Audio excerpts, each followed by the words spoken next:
Hi everyone. तो हम लोगों ने जो स्टार्ट किया था पॉलिटी, किसके लिए? 17th बीपीएससी के लिए और आपका यूपी पीसीएस के लिए, जो अक्टूबर में होने वाला है। और ये आपका 30 सितंबर को होगा। उसका ये कौन सा है? तो सेकंड लेक्चर है। इससे पुराने वाले लेक्चर में जो हम लोगों ने कौन सा टॉपिक पढ़ा था, वो था आपका amendment in the constitution. Amendment in the constitution मैंने आपको बताया था। इसमें अपना जो भी टॉपिक रहेगा पॉलिटी का, सारा टॉपिक आपको लक्ष्मीकांत लक्ष्मीकांत बुक और एम लक्ष्मीकांत बुक, और दूसरा आपको कोई भी गाइड बुक जो है लूसेंट और क्राउन, इस दोनों को मैंने कंपाइल करके तब ये नोट्स बनाया है। ये आपको बहुत ही हेल्प करेगा, जो कि मैं आपको सारा टॉपिक जो है बहुत ही छोटे छोटे टाइम में आपको अवेलेबल करवाऊंगा। बहुत ही लेंदी वीडियोस नहीं बनाएंगे। देखिए जनरली क्या है, अपने पॉलिटी में ये मेनली टॉपिक होते हैं और इसी से क्वेश्चंस आते हैं। जैसे आपका मेन टॉपिक है प्रियम्बल हो गया, फंडामेंटल राइट्स हो गया, डीपीएसपी हो गया, फंडामेंटल ड्यूटीज़ है, यूनियन एग्जीक्यूटिव है, parliament, judiciary, state executive, state legislative, local government, election, official language, emergency and amendment of the constitution. तो हम लोगों ने ये पॉइंट को कवर कर लिया है। और जैसे कि मैंने आपको प्रॉमिस किया था, ये जो है पूरा लगभग 10 दिन में ख़त्म करेंगे पूरा पॉलिटी। और कहाँ से? लक्ष्मीकांत और आपका लूसेंट और क्राउन दोनों को कंपाइल करके, बिकॉज फैक्ट्स भी पढ़ना ज़रूरी है। पीसीएस के लिए फैक्ट्स ज़रूर आते हैं। तो हम लोगों ने ये कंप्लीट कर लिया। आज हम लोग पढ़ेंगे इमरजेंसी के बारे में। और आपको जो है इसका अमेंडमेंट ऑफ द कॉन्स्टिट्यूशन का ये आपको घटना चक्र जो है, इससे आपको जो है ये क्वेश्चन मिल जाएगा। तो चलिए आज स्टार्ट करते हैं इमरजेंसी। देखिए इमरजेंसी है क्या? ये आपके कॉन्स्टिट्यूशन के पार्ट 18 में दिया हुआ है। हमारे कॉन्स्टिट्यूशन में टोटल कितने पार्ट है? तो टोटल पार्ट है आपके 25 है। हमारे कॉन्स्टिट्यूशन में कितने टोटल पार्ट है? 25। और टोटल शेड्यूल कितने हैं आप लोग कमेंट करके बताइए। तो वो है आपके 12 है। अब देखिए आपातकाल है क्या? 3 टाइप के इमरजेंसी होते हैं। पहला है नेशनल इमरजेंसी। पहला कौन सा होता है? National emergency. दूसरा कौन सा होता है? State emergency. स्टेट इमरजेंसी और प्रेसिडेंट रूल बोलते हैं। फिर तीसरा कौन सा है आपका? Financial emergency. Financial emergency. तो अब हम लोग सबसे पहले क्या देखते हैं? नेशनल इमरजेंसी, जिसे राष्ट्र आपातकाल बोलते हैं। ये कौन से बेसिस पे लगाया जाता है? On the ground of the article 352, article 352 इसके बेसिस पे इसे जो है नेशनल इमरजेंसी लगाया जाता है। और इसे डिक्लेयर कौन करता है? तो प्रेसिडेंट ऑफ इंडिया जो होते हैं ये डिक्लेयर करते हैं on the written recommendation of the council of minister. Means council of minister को ये लिखित में जो है ये लेटर देना होगा, और उसके बाद जो है प्रेसिडेंट जो इसे अप्रूव करते हैं। लेकिन ऐसा जो है ये पहले नहीं था। ये कब होता है? 44th अमेंडमेंट एक्ट 1978 जो होता है, 1976, उसमें जो क्या होता है आपका, ये चेंज किया गया था। और जो 75 वाली इमरजेंसी लगी थी इंदिरा गांधी के टाइम में, उस टाइम में जो था रिटर्न रिकमेंडेशन की कोई ज़रूरत नहीं थी। बस वो प्रेसिडेंट को बोल दे जो कि इमरजेंसी लगाना है तो लग जाता था। इस तरीके से उस टाइम में था। अब देखिए नेशनल इमरजेंसी किस रीजन पे लगाया जा सकता है, कौन से ग्राउंड पे लगाया जा सकता है? तो पहला है वार, दूसरा है एक्सटर्नल एग्रेशन, तीसरा है आर्म्ड रिबेलियन। वार देखिए आज तक इस पे जो है कभी नहीं लगा है। भारत में जो है नेशनल इमरजेंसी वार के बेसिस पे आज तक कभी नहीं लगा है। दूसरा होता है एक्सटर्नल एग्रेशन। ये अब तक में 2 बार लगा है, 1962 और 1971। ये था इंडिया और चाइना। और ये कौन सा था? इंडिया और पाकिस्तान। एक्सटर्नल एग्रेशन का मीनिंग ये होता है, जो कोई भी देश जो होते हैं ये हमें आंख दिखाएगा, हमें धमकाना, किसी भी कंट्री को धमकाना, इस बेसिस पे लगता है। और तीसरा कौन सा? Armed rebellion. ये कब लगा था? 1975 का जो आपका इमरजेंसी लगा था, ये कौन से बेसिस पे लगा था, कौन से ग्राउंड पे लगा था? उसका रीजन क्या था? Armed rebellion. देखिए आर्म्ड रिबेलियन का मीनिंग ये होता है, जो कि किसी भी देश का जनता जो है सरकार के खिलाफ हथियार उठा ले, ये मीनिंग होता है। तो अभी तक नेशनल इमरजेंसी कितने बार लगा है? तो अभी तक 3 बार लगा है आपके। तो वो कौन कौन सा? 1962, 1971 और 1975। ये 3 बार लगा है। तो ये दोनों कौन से बेसिस पे लगा है? ये आपको क्वेश्चन में पूछा गया है, पीसीएस में भी, बीपीएससी में भी आया हुआ है और आपके यूपी पीसीएस में भी। तो ये आपका एक्सटर्नल एग्रेशन। और ये कौन सी बेसिस पे लगाया गया था? तो आर्म्ड रिबेलियन पे लगाया गया था। देखिए जब 75 में जो इमरजेंसी लगा था, तो उसे क्या किया गया था, जब इमरजेंसी ख़त्म होती है तो 1977 में एक कमीशन बैठाया गया था जो कि इसे जांच करने के लिए, इमरजेंसी लगाने का रीज़न क्या था उसे जांच करने के लिए, उस कमीशन का क्या नाम था, शाह कमीशन था। शाह कमीशन बनाया गया था किसके लिए, 1975 के इमरजेंसी को जांच करने के लिए। फिर क्या होता है, एक अमेंडमेंट आया था, मैंने जब इससे पुराने वाले वीडियो में आपको बताया था, कॉन्स्टिट्यूशनल अमेंडमेंट एक्ट जितने भी थे उसमें मैंने एक बताया था 44th कॉन्स्टिट्यूशनल अमेंडमेंट एक्ट 1976। इसमें यह बताया गया था, जो कि अब देखिए यहाँ पे क्या है, पहला है वार, एक्सटर्नल एग्रेशन, तीसरा क्या है आपका आर्म रिवेलियन। आर्म रिवेलियन जो है ये बाद में नाम जोड़ा गया था, पहले था इंटरनल डिस्टर्बेंस और इसे हटा के क्या कर दिया गया, आर्म रिवेलियन किया गया। देखिए आर्म रिवेलियन का मीनिंग, सिंपल सा मीनिंग होता है यदि जनता जो है सरकार के खिलाफ जो है मीन्स हथियार उठा ले। लेकिन इंटरनल डिस्टर्बेंस क्या होता है, ये सब्जेक्टिव टर्म है। इस पे क्या होता है आपका, जो कि गवर्नमेंट जो है किस तरीके से सोचती है, अपने तरीके से सोचती है, उसके अकॉर्डिंग जो है इंटरनल डिस्टर्बेंस, ये वर्ड बहुत ही कॉम्प्लिकेटेड हो जाता था। इस वजह से जो है 44th अमेंडमेंट एक्ट 1976 के अकॉर्डिंग इसे हटा के आर्म्ड रिवेलियन टर्म यूज किया गया था। ये कई बार क्वेश्चन में आया हुआ है। देखिए जब मैं अभी आपका प्रीवियस ईयर बीपीएससी सारे पीसीएस का एक साथ क्वेश्चन लेके आऊँगा और यूपीएससी का भी टॉपिक वाइज क्वेश्चन लेके आऊँगा, उसमें जो मैंने पढ़ा रखा है, जो मैं पढ़ा रहा हूँ आपको मैं वहाँ पे दिखाऊंगा, ये मैंने पढ़ाया था, ये क्वेश्चन आए हुए हैं। अब यहाँ पे क्या लगता है, अप्रूवल के लिए 1 मंथ का टाइम चाहिए। अब उससे देखिए आराम से समझते हैं क्या होता है। नेशनल इमरजेंसी जैसे इम्पोज कर दिया, प्रेसिडेंट जो है डिक्लेयर कर दिया इमरजेंसी। अब होता क्या, 1 महीने के अंदर में पार्लियामेंट से पास होना पड़ता है। जैसे राज्यसभा पास कर दिया या लोकसभा पास कर दिया, 10वें दिन कर दिया, फिर 25वें दिन राज्यसभा पास कर दिया, चाहे किसी भी दिन। तो जहाँ से पास होता है, यहाँ से यदि 25वें दिन पास हो गया, 1 महीने के अंदर में है, क्या दिया, parliament approve the emergency with in the 1 month. यहाँ पे क्या होता है, प्रेसिडेंट आपका इमरजेंसी को डिक्लेयर कर दिया और 1 महीने के अंदर में है जो है उसे अप्रूव करना पड़ता है पार्लियामेंट से। यदि यहाँ तक में अप्रूवल, 1 महीने का जो ये टर्म दिया हुआ, ये यदि अप्रूवल हो गया, इमरजेंसी आगे चलेगा। यदि नहीं अप्रूवल हुआ, ये इमरजेंसी यहीं पे ख़त्म हो जाएगा। अब देखते हैं होता क्या है। ऐसा नहीं है पहले राज्यसभा ही अप्रूवल दे या लोकसभा, कोई भी पहले अप्रूवल दे सकता है। और जो है अप्रूवल देने के जहाँ से देखिए, या जहाँ पे अप्रूवल दे दिया, यहाँ पे मान के सोचिए पहले राज्यसभा दे दिया, बाद में लोकसभा यहाँ पे दिया 25वें दिन। अब यहाँ से क्या होता है आपका 6 महीने के लिए जो है 6 मंथ के लिए आपका जो है आपका इमरजेंसी चलेगा। और उसके लिए यहाँ पे जो पास होने के लिए स्पेशल मेजॉरिटी की ज़रूरत होती है। मीन्स 2/3 MP जो है प्रेजेंट होना चाहिए पार्लियामेंट में, उसे अप्रूव होना चाहिए। अब क्या होता है, नेशनल इमरजेंसी देखिए 2 क्वेश्चन बनेगा, जो कि अप्रूवल टाइम कितना चाहिए, 1 महीना चाहिए, और कितने टाइम में अप्रूव मीन्स कब तक वो एग्जिस्ट रहेगा नेशनल इमरजेंसी। तो 6 महीने तक उसकी, एक बार यदि इमरजेंसी लगती है तो उसकी वैलिडेशन 6 महीने तक चाहिए। जब उसे यदि ये 6 महीने कब होगा, अभी बताया था, जब सेकंड हाउस, दूसरा हाउस, यहाँ से जो भी दूसरा हाउस होगा, लोकसभा या राज्यसभा, यहाँ से आपका 6 मंथ के लिए वैलिडेट होता है। ऐसा नहीं है जो कि 1 महीने के बाद पहले 1 महीना हो जाएगा, फिर से यहाँ से जो है तब 6 महीने रहेगा, नहीं। आपका क्या होगा, जो लास्ट में हाउस, यदि देखिए ये 10वें दिन कर दिया और ये 15वें दिन कर दिया, तो 15वें दिन यहाँ पे ख़त्म हुआ, अब यहाँ से जो है आपका 6 महीना काउंट होता है। अब देखिए होता क्या है, जैसे 2-3 टर्म आपके दिमाग में आ सकता है, जो कि राज्यसभा अप्रूव कर दिया और लोकसभा क्या हो गया, उससे पहले ही अप्रूव करने से पहले ही भंग हो गया, मीन्स डिसॉल्व हो गया। तो क्या वो इमरजेंसी कंटिन्यू रहेगा, तो हाँ, तो इमरजेंसी हुआ क्या होगा आपका कंटिन्यू रहेगा।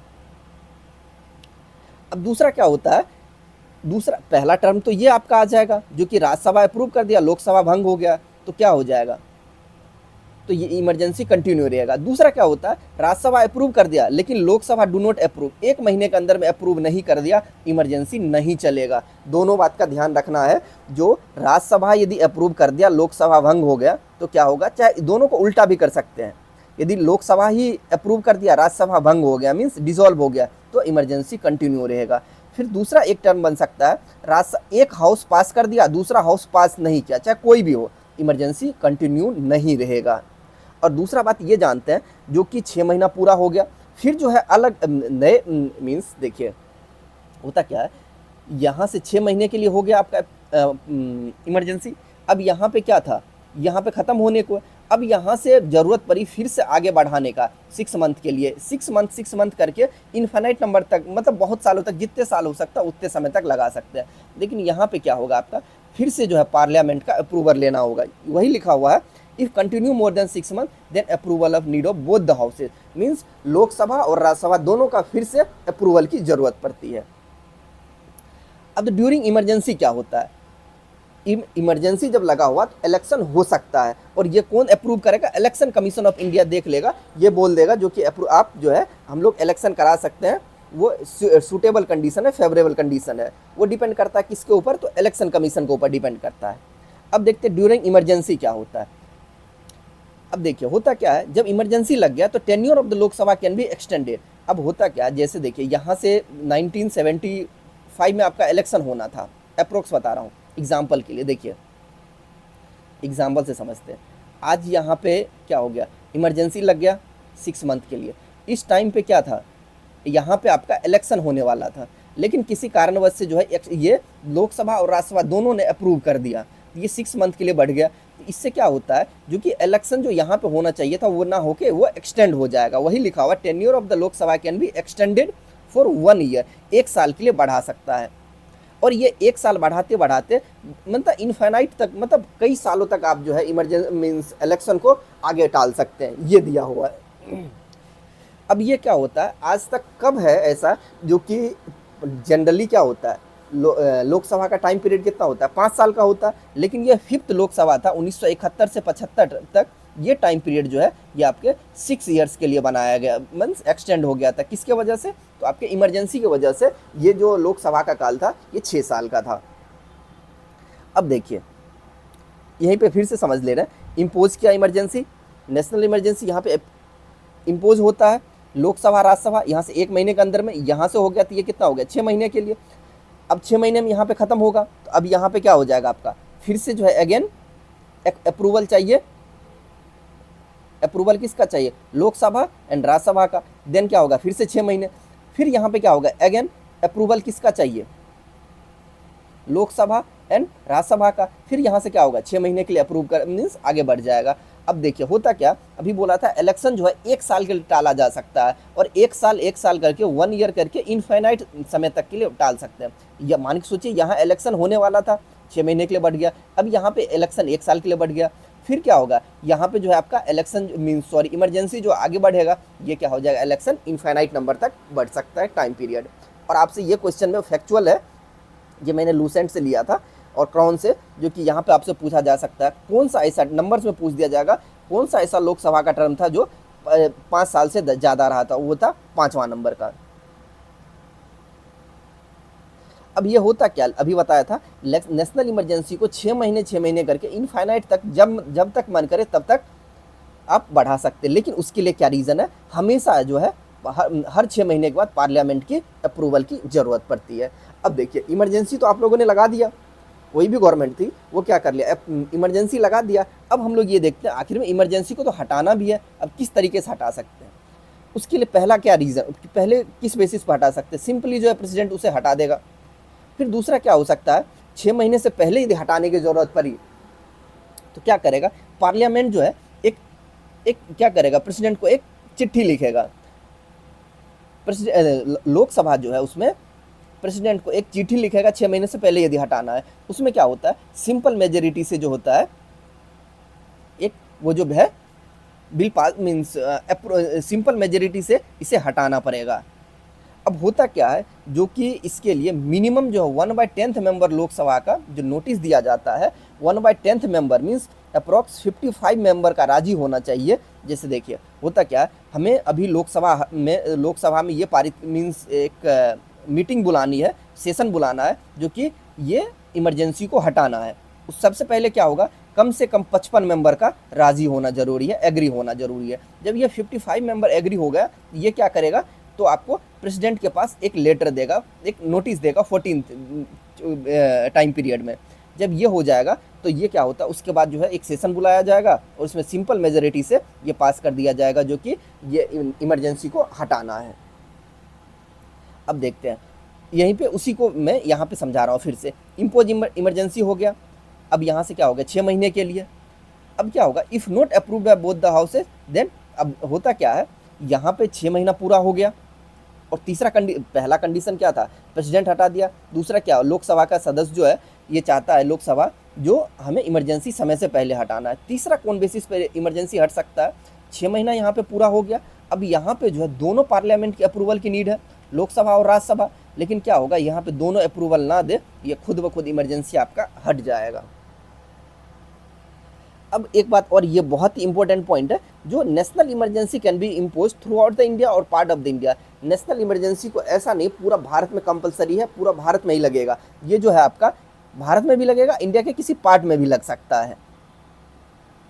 अब देखो, ये ऊपर भी बताया था 44th अमेंडमेंट एक्ट 1978 के अकॉर्डिंग ये क्या चेंज कर दिया था, इंटरनल डिस्टर्बेंस को हटा के आर्म्ड रिवेलियन लगा दिया, आर्म्ड रिवेलियन टर्म यूज़ किया गया था। और 1975 का इमरजेंसी किसके बेसिस पे था, तो वो आपका इंटरनल डिस्टर्बेंस पे था, आर्म्ड रिवेलियन उसके बाद यूज़ किया गया था।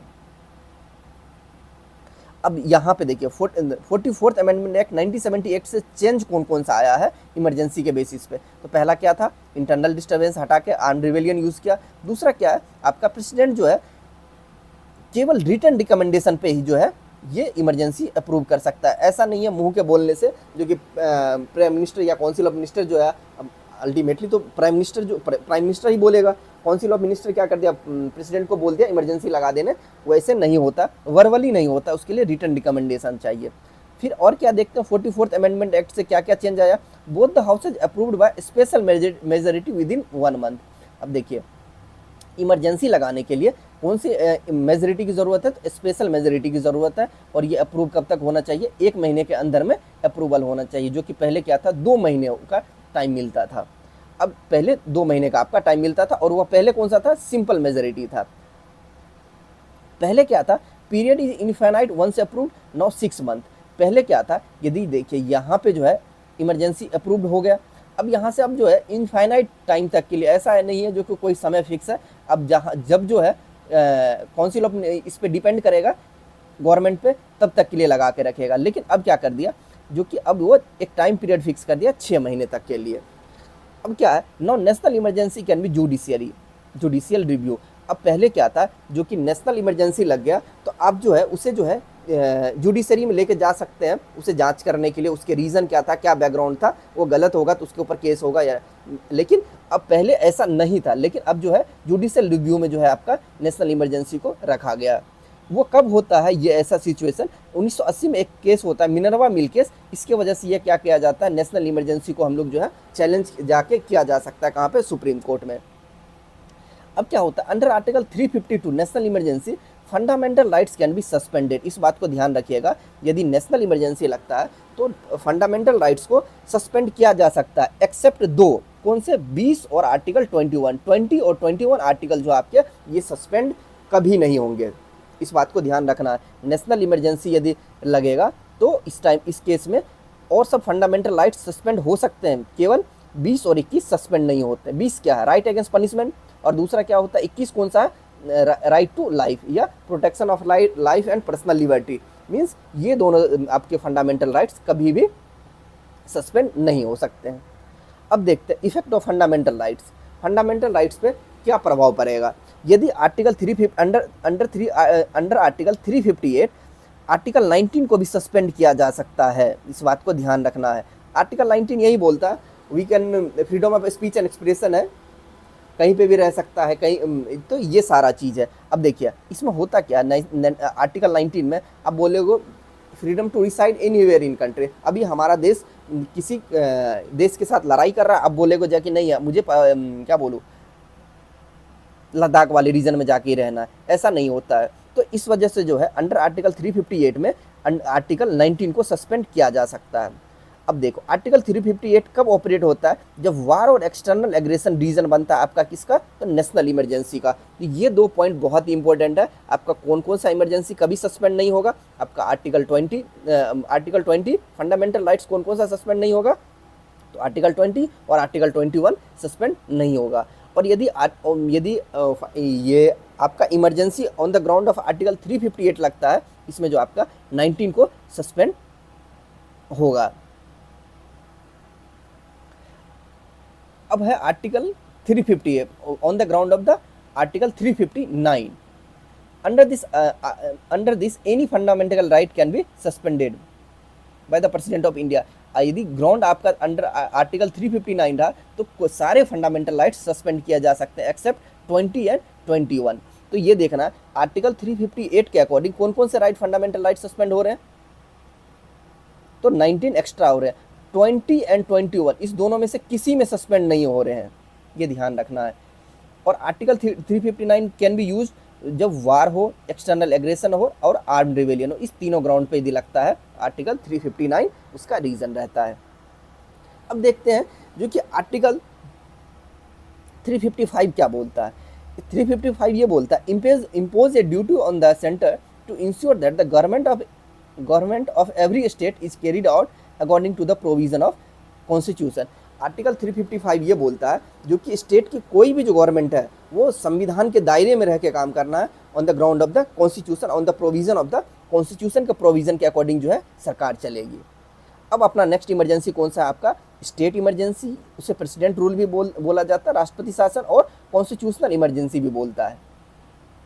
और इसमें कौन सा आर्टिकल यूज होता है, आर्टिकल 356 और आर्टिकल 365 यूज होता है। अब देखिए ये क्या होता है, आपका सब्जेक्टिव इंटरप्रिटेशन होता है। सब्जेक्टिव इंटरप्रिटेशन का मीनिंग क्या होता है, जो अब आपको बोला जाएगा, आप किसी इंसान को आप गलत बोलो तो वो आपके ऊपर डिपेंड करता है जो कि आप किसी इंसान को किस तरीके से गलत बोलते हो। कोई सिगरेट पी रहा है तो आप उसको क्राइटेरिया बनाओगे, कोई नशा कर रहा है तो उसको क्राइटेरिया बनाओगे, किसी का व्यवहार गलत है तो उसे क्राइटेरिया बनाओगे, कुछ हो सकता है इसे ये क्राइटेरिया ना माने। तो ये क्या होता है, सब्जेक्टिव इंटरप्रिटेशन का मीनिंग ये होता है जो ये आपके ऊपर डिपेंड करता है आप किस अकॉर्डिंग उसे गलत या सही ठहरा रहे हो। अब ये देखते हैं जो कि स्टेट इमरजेंसी या प्रेसिडेंट रूल कब लगता है, उसका रीज़न क्या होता है। तो break down of the constitutional machinery means यदि संविधानिक गतिविधियाँ जो होती है, जो कि उसके जो कॉन्स्टिट्यूशनल मशीनरी होती है उसको यदि तोड़ा जाएगा तब जो है आपका राष्ट्रपति शासन लगेगा। कॉन्स्टिट्यूशनल मशीनरी में कौन कौन से एग्जाम्पल में देख लेते हैं, आते तो बहुत सारे हैं, जैसे कम्युनल वायलेंस हो गया, किसी स्टेट में जो है दंगा फसाद हो गया, जैसे एक कम्युनिटी का दूसरे से, हिंदू मुस्लिम इस टाइप से। मेडिकल नेग्लिजेंस, ये आपने बहुत ही एक बार 2-3 साल पहले देखा होगा, यूपी में क्या होते हैं, कुछ छोटे बच्चे जो होते हैं ऑक्सीजन के कमी की वजह से डेथ होती है, ये सारे मेडिकल नेग्लिजेंस है। लेकिन क्या हुआ था, आपने देखा था वहाँ पे जो है आपका इमरजेंसी नहीं लगाया गया था, इसलिए इसे सब्जेक्टिव इंटरप्रिटेशन बोलते हैं। मीन्स सेंट्रल गवर्नमेंट अपने किस तरीके से लेता है, या गवर्नर जो होते हैं वो भी क्या होते हैं, एक क्या बोलूँ उसे, सेंट्रल गवर्नमेंट का दलाल ही बोलते हैं, वो जैसा बोलेगा वैसा ही करता है। रियलिटी में ऐसा होता है लेकिन पेपर पे ऐसा नहीं है। Corruption in the state, corruption तो हर स्टेट में इतना होता है, लेकिन क्या करो वो डिपेंड करता है, सेंट्रल गवर्नमेंट देखता कितना का करप्शन हुआ, जब देखता बहुत ही ज़्यादा हुआ तब यूज़ करता है। और ये सारे जो है रीज़न कौन भेजते हैं, तो गवर्नर भेजते हैं, किसे, प्रेसिडेंट को। फिर दूसरा कौन से रीजन पे लग सकता है, if any party do not gate majority, जब इलेक्शन हुआ और कोई पार्टी जो है आपका उसमें मेजोरिटी नहीं मिला, देन जो है राष्ट्रपति शासन लगाया जा सकता है। फर्स्ट टाइम प्रेसिडेंट रूल कब लगाया गया था, ये सब चीज़ें हो सकता है पूछा जाता है आपका पीसीएस में। सबसे पहली बार प्रेसिडेंट रूल कब लगा था, तो पंजाब में लगा था, और कब, तो 1951 में लगा था। अब देखिए नेशनल इमरजेंसी में क्या था, आपका काउंसिल ऑफ मिनिस्टर का रिटन रिकमेंडेशन चाहिए था, अप्रूवल चाहिए था, तो president rule no need of council of minister approval, means राष्ट्रपति शासन लगाने के लिए आपको काउंसिल ऑफ मिनिस्टर की अप्रूवल की जरूरत नहीं होती है। अब देखिए president rule will be approved, must be approved by the parliament within the 2 month. होता क्या, जो कि नेशनल इमरजेंसी में कितना ये टाइम पीरियड था, 1 मंथ था, और लेकिन स्टेट इमरजेंसी या प्रेसिडेंट रूल में क्या होता है, 2 महीने का टाइम लगता है, और इसमें क्या था, स्पेशल मेजोरिटी था, और यहाँ पे क्या होता है, सिंपल मेजोरिटी। ये सब डिफरेंस आप ध्यान में रखिएगा। इफ नीड ऑफ रिवोकेशन और return the both the need approved by the simple majority. और क्या होता है, यदि राष्ट्रपति शासन भी वापस लेना होता है तो सिंपल मेजोरिटी से हटा दिया जाता है। ये किस में था, नेशनल इमरजेंसी भी और स्टेट इमरजेंसी और प्रेसिडेंट रूल भी। Emergency in state go beyond 1 year only. देखिए होता क्या है, जो कि नेशनल इमरजेंसी में 6 महीना करके इनफाइनाइट टाइम पीरियड तक बढ़ा सकते हैं, लेकिन इसमें होता क्या है, जो कि 1 साल तक बढ़ा सकते हैं, 6 महीना करके। वो भी कब बढ़ाते हैं, जब national emergency going in the India, यदि हमारे देश में नेशनल इमरजेंसी लगा हुआ है तो स्टेट इमरजेंसी को 6 महीने करके 1 साल तक बढ़ा सकते हैं। दूसरा क्या होता है, जब जो होता है इलेक्शन कमीशन ऑफ इंडिया जो है ये बोल देगा जो कि हम लोग जो है इलेक्शन कराने में सक्षम नहीं है, फ्री एंड फेयर इलेक्शन कराने में, देन जो है इस दोनों बेसिस पे जो है 6 महीने से ज़्यादा बढ़ा के 1 साल तक किया जा सकता है। President rule in the state can be continue for maximum of 3 year. और ये भी आपका इंपॉर्टेंट क्वेश्चन बनेगा जो कि प्रेसिडेंट रूल को मैक्सिमम कितने साल तक के लिए लगा सकते हैं, तो हम लोग जो है मैक्सिमम जो है 3 साल तक के लिए लगा सकते हैं, उससे ज़्यादा नहीं लगाते हैं। और यदि उससे ज़्यादा लगाने के बाद क्या होता है, जो कि इसमें ये माना जाता है ये तो सरकार की फॉल्ट है ना, आपने जो 6 महीने तक के लिए लगाया फिर 6 महीने तक के लिए, तो अब क्या करो, आप इलेक्शन करवाओ। यदि एक बार आप इलेक्शन करवाओ फिर नए गवर्नमेंट बनाओ। यदि उससे ज़्यादा भी कर रहे हो मीन्स ये क्या होता है, ये 3 साल तक के लिए लगाया जा सकता है। और अभी तक में कौन सा ऐसा स्टेट बना है जहाँ पे मैक्सिमम लगा है वो आपका प्रेसिडेंट रूल, तो वो है आपका पंजाब में, और वो कितने साल के लिए लगा है, तो आपके 5 साल के लगा है।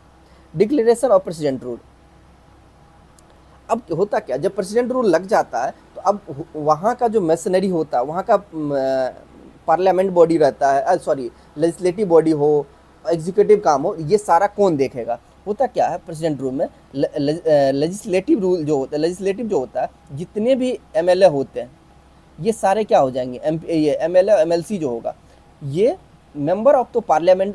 तो देखिए ये क्या होता है, यदि डिसॉल्व हो गया लोकसभा तो ये जो है इसके सदस्य तो रहेंगे,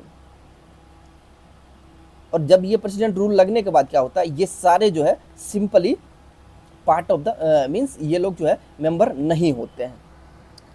प्रेसिडेंट में एज्यूम टू हिमसेल्फ ऑल और में फंक्शन ऑफ द गवर्नमेंट, इसमें होता क्या है, जो कि एग्जीक्यूटिव यदि काम फंक्शन हो, एग्जीक्यूटिव फंक्शन किस तरीके से मैनेज होगा, मीन्स वहाँ का कानून व्यवस्था कैसे बना के रखना है, तो प्रेसिडेंट जो है आपका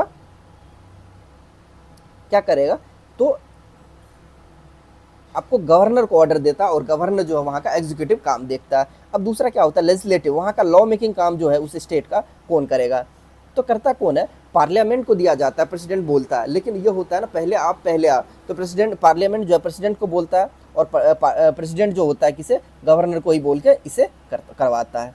अब एक बात और ध्यान रखना है, जब यदि स्टेट इमरजेंसी लगता है तो कोई भी फंडामेंटल राइट सस्पेंड नहीं होता है। फिर आपका लास्ट क्या है, फाइनेंशियल इमरजेंसी, ये आर्टिकल जिसे बोलते हैं हिंदी में वित्त आपातकाल, इसके ये इसमें कौन सा आर्टिकल यूज़ होता है, तो आपका आर्टिकल 360 यूज़ होता है। और ये कौन से बेसिस पे लगाया जाता है, sorry, on the ground of the failure of the financial system, means financial system जो है ये खराब हो जाए, मीन्स यदि किसी भी देश के ऊपर जो है, मीन्स क्या बोलूँ, उसे बहुत ही ज़्यादा कर्ज हो जाए, उस कर्ज को चुकाने में सक्षम ना हो, उस बेसिस पे जो है आपका फाइनेंशियल इमरजेंसी लगाया जाता है। और ये कौन करता है, approved by the parliament within the 2 month के अंदर में जो है पार्लियामेंट इसे अप्रूव करता है। और ये क्या होता है, declare for infinite time until president return this emergency. और जब ये एक बार लगता है, ये नहीं है जो कि आपको हर 6 महीने पे फिर से इसे पास करना होता है। भाई आपके पास तो पैसे है ही नहीं, तो आप कैसे फिर से पार्लियामेंट का सेशन बुलाओगे। तो एक बार लगा देने के बाद ये इनफाइनाइट टाइम तक लगता है, जब तक वो प्रेसिडेंट जो इसे वापस ना ले। आज तक जो है कभी नहीं लगा है ये, आज तक जो है आपका नेशनल इमरजेंसी ये कभी नहीं लगा है। और president can issue direction for the reduction of the salaries and allowances, means ये बताया गया है जब यदि फाइनेंशियल इमरजेंसी लगता है तो उस टाइम में जो है सैलरी वगैरह जो होते हैं उसे कम किया जा सकता है, उसे घटाया जा सकता है। तो ये सारे पॉइंट्स थे आपके इमरजेंसी से रिलेटेड। आप लोग प्लीज़ चैनल को सब्सक्राइब कीजिएगा, शेयर कीजिएगा, लाइक कीजिएगा। इसके बाद जो है हम लोग जो है आपका घटना चक्र इसका क्वेश्चन लेके आएंगे।